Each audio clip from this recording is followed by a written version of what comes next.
students. As you know, we were doing the concentration terms, and in last video we were discussing about the most important concentration term, molarity. What is the meaning of molarity? The number of moles of solute present in per liter of solution is known as molarity. You can also say that the number of millimole of solute present in per ml of solution is also known as molarity. So molarity is represented by capital M, moles of solute upon volume of solution in liter, or millimole. A mole means millimole of solute present in per ml of solution, also known as molarity. If we are given the molarity and volume of solution, then we can find out the mole of solute in solution. By multiplying the molarity with the volume, we can find out the mole. So, if you want, we have to find out the mole of solute in solution. Then, how can we find out? Mole solute is equal to molarity of solution into volume in liter. In the same way, we can find out the millimole of the solute. Millimole of solute is equal to molarity into volume in ml. Generally, we are given the volume of solution in ml, so it becomes easy to find out the millimole of solute instead of the mole of solute. It is not very difficult, but if we want to find out the moles of the solute, then we first we convert the volume, given volume of solution in ml into liter divided by 1000. So we were already discussing about this topic. Now we are doing some case in molarity. Some case. First we take the first case. If we have a solution and we want to make dilute solution from the given solution. How can we make a dilute solution? By adding the solvent. If we add solvent or water in the given solution, then the solution obtained is known as dilute solution, and this process is known as dilution. If we add solvent or water in a given solution, then its molarity will be changed. Dilute solution obtained from the original solution have different molarity than that of the original solution. Why? Suppose we have a solution whose molarity is R1 and volume is V1.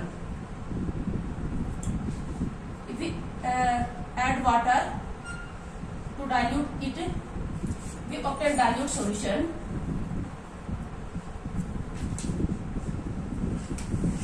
This dilute solution has different molarity and different volume. This solution has molarity suppose M2 and volume is V2. Why molarity is changed by dilution? When we dilute the solution, suppose the molarity is M and number of moles of solute is N. If we add water, then volume is changed, but number of moles of solute remain constant. Number of moles of solute remain constant, but volume of the solution will change. So molarity definitely change. So dilute solution has different molarity than that of the original solution. Now we take what is the relationship between the molarity of the original solution and molarity of the dilute solution. If we are given the molarity and volume of original solution and we want to dilute them, we make a dilute solution and we have to find out the molarity of the dilute solution. Then how can we find out it? During dilution, the moles of solute remain same. If we make dilute solution with the help of concentrated solution, then we have to just add water.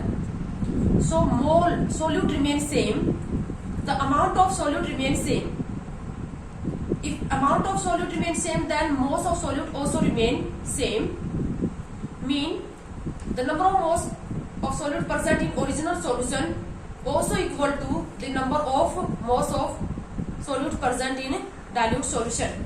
Suppose in this solution the number of moles of solute is N1 and in dilute solution the number of moles of solute is N2. The number of moles of solute remains same, so we can write N1 is equal to N2. And N1, if molarity of solution is M1 and volume is V1, then how can you find out the mole? Mole N1 is equal to क्या हो जाएंगे? M1 into V1. The moles of solute in solution is find out by multiplying molarity with the volume. M1 V1 is equal to N1, and number of moles of solute in dilute solution is equal to M2 into V2. If N1 is equal to N2, then M1 V1 also equal to M2 V2. This is the molarity equation. Molarity equation during dilution. Molarity equation during dilution. M1 V1 is equal to M2 V2. किसी भी solution को dilute solution में convert करते दौरान जो equation use होती है वो होगी ये. अगर हमें ओरिजिनल सॉल्यूशन की मोलरिटी वॉल्यूम पता है और हमें ये पता चल जाए कि जो हमें डाइल्यूट सॉल्यूशन है वो इतने ml इतना वॉल्यूम तैयार करना है, तो उस सॉल्यूशन की हम मोलरिटी निकाल सकते हैं. या अगर हमें ओरिजिनल सॉल्यूशन की मोलरिटी वॉल्यूम दे दिया जाए और हमें ये बोल दिया जाए कि इतना मोलर सॉल्यूशन तैयार करना है तो कितना वॉल्यूम बनेगा, मोलरिटी दे दी जाए तो वॉल्यूम निकाल सकते हैं. यानी कि 3 पैरामीटर्स गिवन होंगे और 4th पैरामीटर हम निकाल सकते हैं. डाइल्यूशन के दौरान क्या होता है? वॉल्यूम इंक्रीज होता है, मोल सेम रहते हैं और वॉल्यूम क्या होता है? इंक्रीज. अगर वॉल्यूम इंक्रीज होगा तो मोलरिटी क्या होती जाएगी? Decrease. It mean the molarity of dilute solution is always lower than that of the molarity of the original or concentrated solution. Understand? Now we take some question regarding to this topic. इसके ऊपर हम एक छोटी सी question ले लेते हैं dilution के ऊपर. For example we have 200 ml of 2 molar HCl solution. Dilute to form 500 ml solution. Calculate molarity of resulting dilute solution. Question क्या कर रहा है? हमारे पास ऑलरेडी एक 2 मोलर HCl सॉल्यूशन था 200 ml, उसको डाइल्यूट करके 500 ml कर दिया. डाइल्यूशन हुआ, वॉल्यूम बढ़ा है. डाइल्यूशन किया है, डाइल्यूशन का मतलब जस्ट सॉल्वेंट ऐड किया है. तो जो डाइल्यूट सॉल्यूशन आया उसको हम रिजल्टिंग सॉल्यूशन भी कह सकते हैं और डाइल्यूट सॉल्यूशन भी कह सकते हैं. रिजल्टिंग डाइल्यूट सॉल्यूशन की मोलरिटी हमें निकालनी है. रिजल्टिंग डाइल्यूट सॉल्यूशन की हमें मोलरिटी फाइंड आउट करनी है. बहुत आसान है, डायरेक्ट हम मोलरिटी इक्वेशन निकाल देते हैं. हमें सिर्फ एक बात याद रखनी है कि सोल्यूट के जो मोल है ओरिजिनल सॉल्यूशन में है उतने ही मोल किसमें रहेंगे? डाइल्यूट सॉल्यूशन में रहेंगे. यहाँ पर सोल्यूट के जो मोल है उनको हम मान लेते हैं N1 और यहाँ सोल्यूट के जो मोल है डाइल्यूट सॉल्यूशन में वो N2. और सोल्यूट के मोल सॉल्यूशन में कैसे निकालते हैं? Molarity into volume. Molarity into volume in litre. Suppose करो इसकी मोलरिटी क्या है? M1 और इसका वॉल्यूम क्या है? इसकी मोलरिटी हम मान लेते हैं M1 और इसका वॉल्यूम मान लेते हैं V1 लीटर. इसकी मोलरिटी हमारे पास है M2 और वॉल्यूम है हमारे पास V2 लीटर. हम पुट कर देते हैं. हमारे पास मोलरिटी कितनी है ओरिजिनल सॉल्यूशन की? 2. अब वॉल्यूम हमारे पास है 200 ml. मैंने यहाँ पर 200 ml ही पुट कर दिया. इधर लिख देते हैं हम. अगर N1 इक्वल टू N2 होगा तो M1 V1 also equal to M2 V2. इसकी क्वांटिटी हमें निकालनी है, M2 हमें निकालना है और उसका वॉल्यूम हमें दिया है 500 ml. अब क्वेश्चन ये है कि यहाँ पर मैंने वॉल्यूम को ml में ही क्यों पुट कर लिया, जबकि मोल कैसे निकलते हैं? Molarity into volume in litre से निकलते हैं. अगर इस वॉल्यूम को ml को मैं लीटर में कन्वर्ट करूंगी तो मैं डिवाइड बाय क्या करूंगी? 1000. इधर भी 1000 से डिवाइड करूंगी और इधर से 1000 से क्या करूंगी? डिवाइड. 1000 से 1000 कैंसिल आउट हो जाएगा, वापस वी टर्म आ जाएगी। I want to say that if volume is used on both side then we can use volume in ml also to find out the mole of solute. अगर दोनों side volume use हो रहा है तो solute के मोल निकालने के लिए मोलरिटी को वॉल्यूम ml से मल्टीप्लाई भी कर सकते हैं। समझ गए? क्योंकि इधर भी लीटर में कन्वर्ट करेंगे, इधर भी 1000 से डिवाइड करेंगे तो क्या हो जाएगा, 1000 से क्या हो जाएगा, कैंसिल आउट, वापिस आ जाएगा। लेकिन अगर एक ही साइड वॉल्यूम यूज हो रहा हो और मोल निकालने हो तो मोलरिटी को वॉल्यूम इन लीटर से ही मल्टीप्लाई करना पड़ेगा। या फिर आप मिलीमोल निकाल सकते हो, फिर मिलीमोल निकाल सकते हो सोल्यूट के, molarity into volume in ml में। तो हमारे पास मोलरिटी आ जाएगी, मोलरिटी हमारे पास m2 आ जाएगी, रिजल्टिंग सॉल्यूशन की मोलरिटी क्या आ जाएगी, 2 इंटू 200 अपॉन 500 4/5। तो ये हमारे पास क्या है, किसी भी सॉल्यूशन को डायल्यूट सॉल्यूशन करना हो तो डायल्यूशन इक्वेशन या मोलरिटी इक्वेशन अगर इक्वल टू m2 v2। ये हमारे पास केस फर्स्ट है। अब हम लेंगे केस सेकंड। केस सेकंड हम यहाँ पर मोलरिटी केस कर रहे हैं। Case second, if we mix 2 or more such solution which contain same solute, same type of solute। क्या है केस सेकंड, हमारे पास 2 या 2 से ज्यादा सॉल्यूशन है और सॉल्यूशन ऐसे हैं जिनके अंदर क्या है, सोल्यूट सेम है, उनको हम मिक्स कर रहे हैं। उन 2 या 2 से ज्यादा solution which contain same type of solute is mixed and the resulting solution is formed and we have to find out the molarity of the resulting solution. How can we find out? If we mix 2 or more solution which contain same solute, then resulting solution is obtained. Then how we can find out the molarity of the resulting solution? What type of equation we can draw from here? So case second, mixing of 2 or more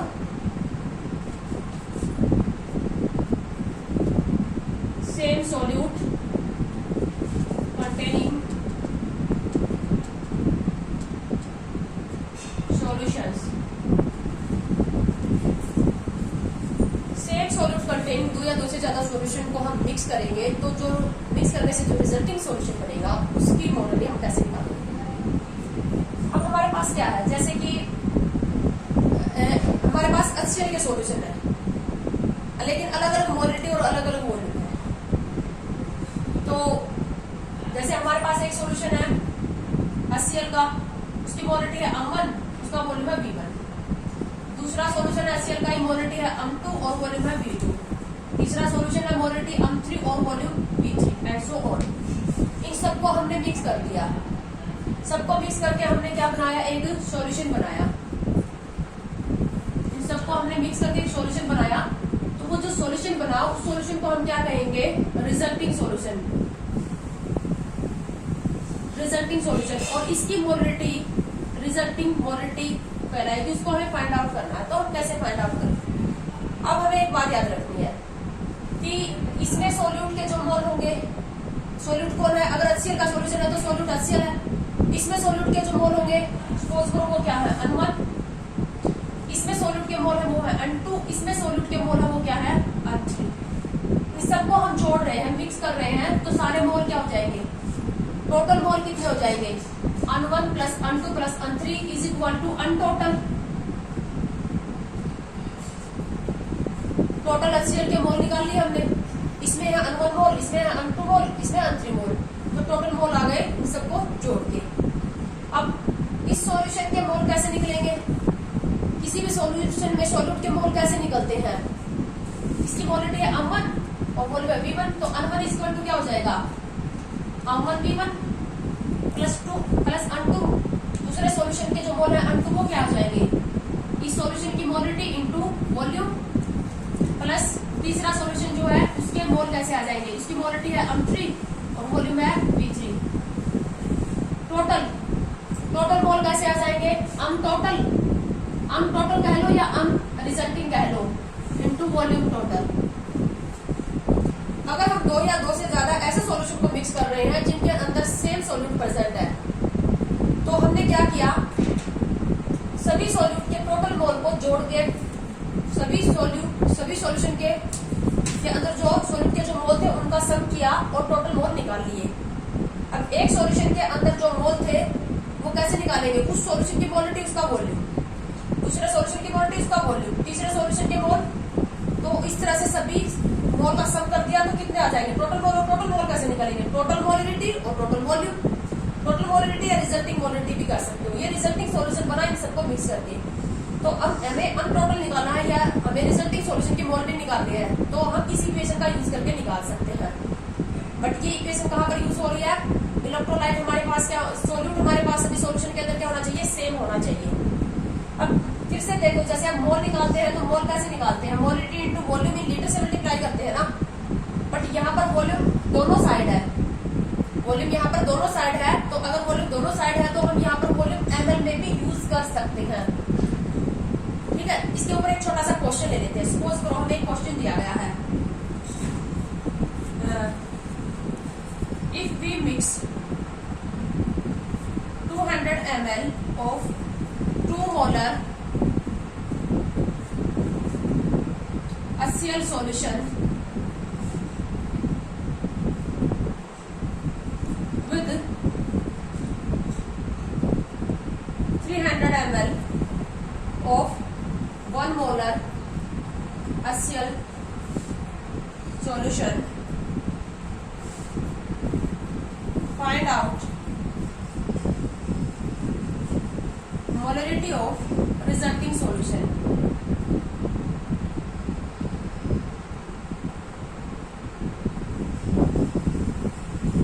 क्या किया, हमारे पास दोनों solution HCl के ही थे, solute HCl ही था।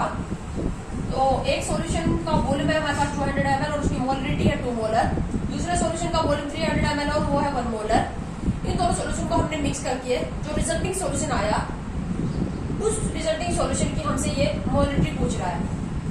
तो हम पहले सॉल्यूशन के अंदर जो मोल है, मोल HCl, वो क्या आ जाएंगे, मोलरिटी इंटू वॉल्यूम, प्लस दूसरे सॉल्यूशन के अंदर जो मोल HCl के हैं वो भी किससे आ जाएंगे, molarity into volume is equal to n total. N total किसके इक्वल आ जाएंगे, अनटोटल वी टोटल। तो मोलरिटी हमारे पास पहले सॉल्यूशन की मोलरिटी कितनी है 2, वॉल्यूम कितना 200 ml, प्लस दूसरे सॉल्यूशन की मोलरिटी हमें कितनी दी है 1, उसका वॉल्यूम कितना है 300 ml। रिजल्टिंग सॉल्यूशन की मोलरिटी हमें फाइंड आउट करनी है, वी टोटल कितना आ जाएगा हमारे पास 500। ये जो वी टोटल है ये हमारे पास कितना आ जाएगा 500 ml। तो अनटोटल हमारे पास क्या आ जाएगा, अनटोटल कह लो या आर कह लो, रिजल्टिंग सॉल्यूशन की मोलरिटी ये आ जाएगा हमारे पास 400 प्लस 300 अपॉन 500 7/5 मोलर, 7/5 इस तरह से निकालेंगे। लेकिन यहाँ पर क्या है, सॉल्यूट बिल्कुल आइडेंटिकल था, HCl ही था। एक केस ये भी हो सकता है कि सॉल्यूट का नेचर सेम हो बट सॉल्यूट आइडेंटिकल ना हो, सॉल्यूट का नेचर सेम हो। जैसे कि एक सॉल्यूशन HCl का है और दूसरा सॉल्यूशन H2SO4 का है तो दोनों ही एसिड, HCl भी एसिड और H2SO4 भी क्या है एसिड। सॉल्यूट का नेचर सेम है, दोनों एसिड का ही सॉल्यूशन है बट आइडेंटिकल नहीं है। अगर इस तरह से क्वेश्चन आ जाता है कि हमारे पास सॉल्यूशन, ऐसे दो सॉल्यूशन को हमने मिक्स किया है जिसमें सॉल्यूट का नेचर सेम है बट वो सॉल्यूशन आइडेंटिकल नहीं है, तो वहां पर कभी भी आपको रिजल्टिंग सॉल्यूशन की मोलरिटी निकालने के लिए नहीं देंगे, क्योंकि एक सॉल्यूशन में HCl पड़ा है, HCl के मोल पड़े हैं और दूसरे सॉल्यूशन में H2SO4 के मोल पड़े हैं। तो क्या हम टोटल मोल इस तरह से जोड़ देंगे, N1 plus N2 equal to अनटोटल नहीं निकालेंगे ना, क्योंकि सॉल्यूट तो डिफरेंट हो गया, एक HCl हो गया, एक H2SO4। तो ऐसे केस में कभी भी आपको रिजल्टिंग सॉल्यूशन की मोलरिटी निकालने के लिए नहीं देंगे। फिर इस तरह इस टाइप के क्वेश्चन में क्या पूछा जाएगा हमसे, एक क्वेश्चन हम इसी टाइप का लेते हैं। केस क्या कह रही हूँ मैं, आपको समझ में आ रहा है? इसमें तो आइडेंटिकल है सोल्यूट। नेक्स्ट हम केस लेंगे सोल्यूट आइडेंटिकल नहीं होंगे बट नेचर सेम होगा। जैसे दो एसिड के सोल्यूशन को मिला दिया, दो बेस के सोल्यूशन को मिला दिया, वो आपस में केमिकली रिएक्ट तो नहीं करेंगे, तो फिर लेकिन रिजल्टिंग सोल्यूशन की जो मोलरिटी है वो नहीं निकाल सकते हम इस तरीके से, क्योंकि हम टोटल मोल ऐड नहीं कर सकते ना, क्योंकि जो सोल्यूट है वो अलग अलग है। इस टाइप की एक प्रॉब्लम लेते हैं हम, इस टाइप की हम एक प्रॉब्लम ले लेते हैं। For example, we mix 300 ml of 2 molar HCl solution with 200 ml of 1 molar H2SO4 solution.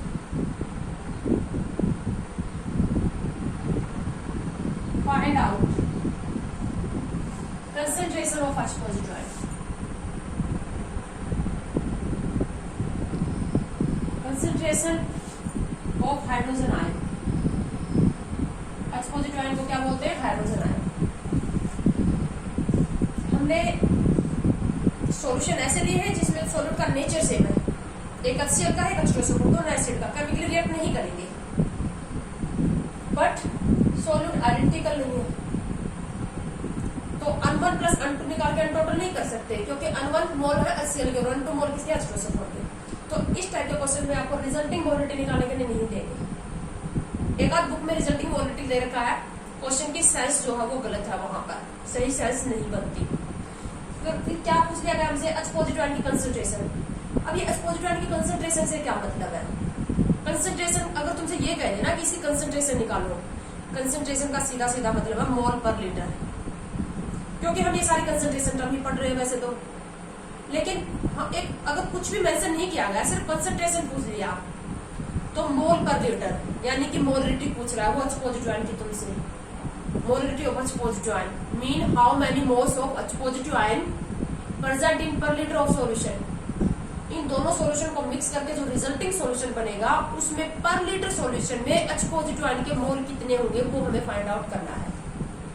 तो कंसंट्रेशन, अलोन कंसंट्रेशन किसी भी चीज के तुमसे पूछ ले कि फाइंड आउट करो कंसंट्रेशन और कुछ भी मेंशन नहीं किया गया, अगर कोई स्पेशल कंसंट्रेशन टर्म मेंशन कर दे तो वही फाइंड आउट करेंगे कि इसी टर्म में निकालो, जैसे कि वो तुमसे दूसरी कंसंट्रेशन टर्म भी दे सकता था, बट अगर कुछ भी मेंशन नहीं है तो हम निकालेंगे मोलरिटी, मोल पर लीटर। तो क्या काम करना हमें, जो रिजल्टिंग सॉल्यूशन मिलेगा इन दोनों सॉल्यूशन को मिक्स करके उसमें हमें पर लीटर सॉल्यूशन में H पॉजिटिव आयन के मोल निकालने हैं, यानी कि हमें H पॉजिटिव आयन की मोलरिटी निकालनी है। या हम एक काम भी ये भी कर सकते हैं, molarity millimole of H positive ion per ml solution भी तो होते हैं ना, चाहे हम H पॉजिटिव आयन के मिली मोल निकाल लें और मिली मोल को किससे डिवाइड कर दें? वॉल्यूम इन ml से। तो अब हमें क्या काम करना है? टोटल H पॉजिटिव आयन निकालने हैं। Moles of H positive ion निकालो या millimole of H positive ion निकालो। मोल H पॉजिटिव आयन निकालना मिली मोल ज्यादा इजी है, क्योंकि हमें जो वॉल्यूम दिया गया है वो ml में दिया गया है, तो मिली मोल निकाल लो। तो सबसे पहले हम निकाल लेते हैं पहले मिली मोल HCl के मिली मोल। बेटा ये डायरेक्ट H पॉजिटिव आयन के मिली मोल नहीं निकलेंगे, पहले सोल्यूट के निकलेंगे। सोल्यूट के मोल कैसे निकलते हैं? Molarity into volume in litre से निकलते हैं। या सोल्यूट के मिली मोल कैसे निकलते हैं? Molarity into volume in ml से निकलते हैं। तो स्टार्टिंग में ये जो मिली मोल निकलेंगे वो किस सोल्यूट कौन है? इस पहले वाले सोल्यूशन में HCl, तो मिली मोल ऑफ HCl क्या आ जाएगा? Molarity into volume in ml। Molarity कितनी है? 2, वॉल्यूम ml में कितना है? 300। कितने आ गए मिली मोल HCl के? 600। HCl के जो मिली मोल है वो 600 आ गए। मोल भी निकाल सकते थे, मोल कैसे निकालते हैं? मोल HCl molarity into volume in litre करते, मोलरिटी कितनी है? 2, वॉल्यूम लीटर में कितना हो जाएगा? 0.3, तो मोल कितने आ जाते हैं? 0.6। दोनों निकाल सकते हो, चाहे मोल निकालो, लेकिन ये किसके आए? डायरेक्ट H पॉजिटिव आयन के लिए आए, सोल्यूट के आए। सोल्यूट कौन है प्रेजेंट केस में? पहले सॉल्यूशन में हम पहले इसके निकाल रहे हैं। इसमें जो सोल्यूट है, पहले सॉल्यूशन में HCl है, उसके उस सोल्यूट के हमने मिलीमोल निकाल लिए। मिलीमोल कितने आ गए 600 या मोल निकाल लिए। दोनों तरीके से करवा रही हूँ मैं, तुम किसी भी तरीके से कर सकते हो। मिलीमोल वाला तरीका ज्यादा आसान पड़ेगा क्योंकि उसमें तुम्हें वॉल्यूम को लीटर में कन्वर्ट नहीं करना पड़ेगा।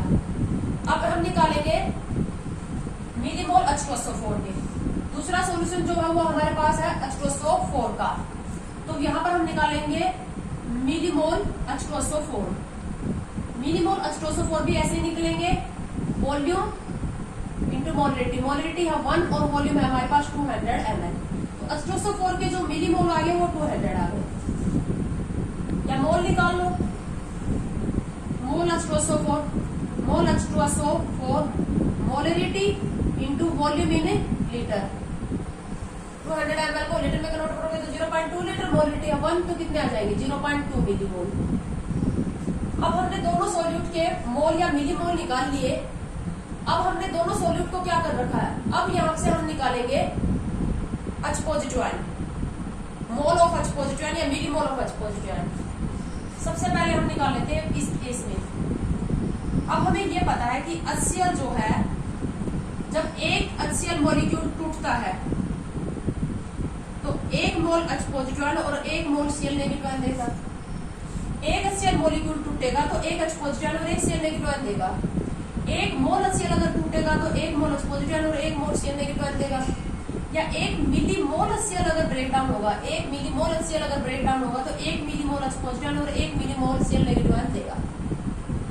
ये सबको पता है ना। अब हमारे पास HCl के मिलीमोल कितने हैं, पहले मैं मिलीमोल वाले फॉर्मूले से निकाल रही हूँ इसको, ठीक है। तो मिलीमोल HCl के 600 है तो H पॉजिटिव आयन के मिलीमोल भी तो 600 ही होंगे क्योंकि एक टूट के एक दे रहा है तो 600 टूट के 600 देंगे। तो यहाँ पर इस सॉल्यूशन में निकाल लिया हमने millimole H positive ion is equal to millimole HCl and it is equal to 600। Understand, जितने मिलीमोल HCl के होंगे उतने ही मिलीमोल H पॉजिटिव आयन होंगे। तो इस सॉल्यूशन में H पॉजिटिव आयन के टोटल मिलीमोल है 600। अब दूसरे सॉल्यूशन में आ जाऊंगा। H2SO4 का एक मॉलिक्यूल जब टूटता है तो 2 H पॉजिटिव आयन देगा और 1 SO4 2 नेगेटिव आयन देगा। H2SO4 डाइबेसिक एसिड है, एक मोल टूट के 2 मोल H पॉजिटिव आयन देगा, एक टूट के 2 दे रहा है। H2SO4 के मिलीमोल है 200, एक टूट के 2 देगा तो 200 टूट के कितने देंगे 400। तो इस सॉल्यूशन में मिलीमोल H पॉजिटिव आयन कितने हो जाएंगे, millimole H positive ion is equal to 2 into millimole of H2SO4। Millimole H2SO4 कितने हैं 200, तो मिलीमोल H पॉजिटिव आयन के कितने हो जाएंगे 400। अब दोनों सॉल्यूशन को हमने मिक्स कर रखा है तो total millimole of H positive ion यहाँ 600 है और यहाँ मिलीमोल H पॉजिटिव आयन है 400। तो total millimole of H positive ion कितने आ गए, total millimole of H positive ion हमारे पास कितने आ गए 600 प्लस 400 इज इक्वल टू 1000। अब हमें चाहिए H पॉजिटिव आयन की concentration, concentration of H positive ion की, यानी कि H पॉजिटिव आयन की molarity, molarity of H positive ion. अब मोलरिटी या तो किससे निकाल सकते हो, मोल पर लीटर या मिलीमोल पर एमएल। हमने यहाँ पर मिलीमोल निकाल रखे हैं तो मिलीमोल H पॉजिटिव आयन की कंसंट्रेशन है तो मिलीमोल भी किसके होंगे, ये H पॉजिटिव आयन के upon volume in ml। Volume किसमें पुट करोगे ml में। मिलीमोल H पॉजिटिव आयन के टोटल कितने आ गए 1000 और वॉल्यूम कितना है ml में, दोनों को मिक्स किया, एक का है 300 और एक का है 200 तो 500, तो ये आ गई 2 मोलर। कंसंट्रेशन क्या आ गया H पॉजिटिव आयन की, और कंसंट्रेशन को देखो हम ऐसे लिखते हैं, H पॉजिटिव आयन को किसी भी टर्म को स्क्वायर ब्रैकेट में रिप्रेजेंट करते हैं, इसका मतलब ये किसकी रिप्रेजेंटेशन है, कंसंट्रेशन मोल पर लीटर कितने आ जाएंगे 2 मोलर। यानी कि पर लीटर सॉल्यूशन में ये जो रिजल्टिंग सॉल्यूशन आएगा इसमें पर लीटर सॉल्यूशन में मोल कितने होंगे 2 मोल H पॉजिटिव आयन प्रेजेंटिंग पर लीटर ऑफ सॉल्यूशन। ये तो मैंने निकाला H पॉजिटिव आयन की कंसंट्रेशन को मिलीमोल से निकाला। हमने पहले क्या किया एक बार फिर से देख लो। हमने पहले HCl जो सॉल्यूट था पहले वाले सॉल्यूशन में उसके मिलीमोल निकाले। बहुत सिंपल है, मिलीमोल कैसे निकालोगे, molarity into volume in ml, molarity to volume 300 600 आ गया मिलीमोल HCl की। HCl एक टूटता है तो एक H पॉजिटिव आयन देता है, 600 मिलीमोल टूटेंगे तो 600 millimole H positive ion release करेंगे। यानी कि HCl का जो सॉल्यूशन है वो H पॉजिटिव आयन कितने मिलीमोल देगा, 600। अब इसी तरह से दूसरे H2SO4 का जो सॉल्यूशन था उसमें H2SO4 के मिलीमोल निकाल लिए, molarity into volume in ml, ये कितने आ गए, 200। अब एक H2SO4 जब टूटता है तो दो H पॉजिटिव आयन देता है, 200 मिलीमोल टूटेंगे तो 400 मिलीमोल H पॉजिटिव आयन आएंगे। तो मिलीमोल H पॉजिटिव आयन जो आएंगे वो कितने आ जाएंगे, 400। दोनों को मिक्स कर रखा है तो total millimole H positive ion के कितने आ जाएंगे, 600 प्लस 400 कितने आ जाएंगे, 1000। अब हमें निकालनी है मोलरिटी, H पॉजिटिव आयन की मोलरिटी, यानी कि मोल पर लीटर या मोल पर मिलीमोल पर ml। तो हम मिलीमोल निकाले हैं तो मिलीमोल पर ml कर देंगे, ठीक है। मिलीमोल थे 1000 और वॉल्यूम इन ml कितना था, 500, तो हमारे पास आ गए 2 मोल। अब हम मोल से निकाल लेते हैं। हमने सॉल्यूट के दोनों सॉल्यूट के मोल निकाल रखे हैं। मोल कैसे निकालते हो, मोलरिटी को वॉल्यूम इन लीटर से मल्टीप्लाई करते हो। यहाँ पर हमारे पास मोल HCl के कितने हैं, 0.6। तो मोल जितने HCl के होंगे उतने ही मोल H पॉजिटिव आयन के होंगे। तो mole H positive ion is equal to mole HCl and it is equal to 0.6। एक टूट के एक H पॉजिटिव आयन दे रहा है तो 0.6 मोल टूटेंगे तो H पॉजिटिव आयन के मोल भी कितने आएंगे, 0.6। यहाँ से आ गए 0.6। अब इसे निकाल लो। इसमें मोल H2SO4 के कितने आ गए हमारे पास, मोल H2SO4 कैसे निकालते हो, molarity into volume in litre, volume litre में है 0.2 तो मोल 0.2 आ गए। H2SO4 के मोल 0.2 है तो एक टूट के दो देगा तो mole H positive ion is equal to 2 into mole H2SO4, 2 into mole H2SO4 कितने, 0.2 कितना आ जाएगा, 0.4। तो total mole H positive ion जोड़ दें हम, and total of H positive ion, total mole of H positive ion is equal to 0.6 plus 0.4 is equal to कितना आ गया, 1 मोल। अब हमें चाहिए मोलरिटी, मोलरिटी किसकी, H पॉजिटिव आयन की, और इसको हम लिख सकते हैं कंसंट्रेशन, कंसंट्रेशन मीन मोल पर लीटर या मिलीमोल पर ml। क्या निकालेंगे, मोल, मोल कितना है 1, volume of solution in litre, volume of solution in litre, total solution का वॉल्यूम 300 प्लस 200, 500 ml है तो 0.5, 10/5 इज इक्वल टू 2 होता है, ठीक है। बहुत इंपॉर्टेंट टॉपिक है ये। H पॉजिटिव आयन की कंसंट्रेशन आ जाएगी तुम्हारे पास। अब तुमने 10th क्लास में pH निकालना सीखा होगा, एसिड बेस और सोल्ट वाली यूनिट पढ़ी है, तो वहां पर क्या होगा, अगर H पॉजिटिव आयन की कंसंट्रेशन हमारे पास है तो हम pH निकाल सकते हैं। क्या होता है pH और H positive ion concentration relationship, pH जो होती है वो minus log 10 of H positive ion concentration होती है। H पॉजिटिव आयन कंसंट्रेशन का मतलब मोल of H positive ion percent in पर लीटर ऑफ सॉल्यूशन या millimole of H positive ion percent in पर ml ऑफ सॉल्यूशन। तो जब हमारे पास क्या आ जाएगा, H पॉजिटिव आयन कंसंट्रेशन आ जाएगी तो हम यहाँ पर पुट कर देंगे उसका नेगेटिव लॉगरिथम ही तो लेना हमें, तो उस तरह से हमारे पास क्या आ जाएगी pH। तो ये जो pH वाले जो न्यूमेरिकल है ये हम इक्विलिब्रियम जो हमारी 7th यूनिट है उसमें डिटेल से करेंगे। तो बेटा ये न्यूमेरिकल आप बिल्कुल नहीं कर पाओगे अगर इस टॉपिक के ऊपर, इस मोलरिटी के कंसेप्ट के ऊपर, कंसंट्रेशन टर्म के ऊपर आपकी पकड़ नहीं है। तो इस वीडियो में हम इतना ही करेंगे, नेक्स्ट टर्म हम नेक्स्ट वीडियो में लेंगे।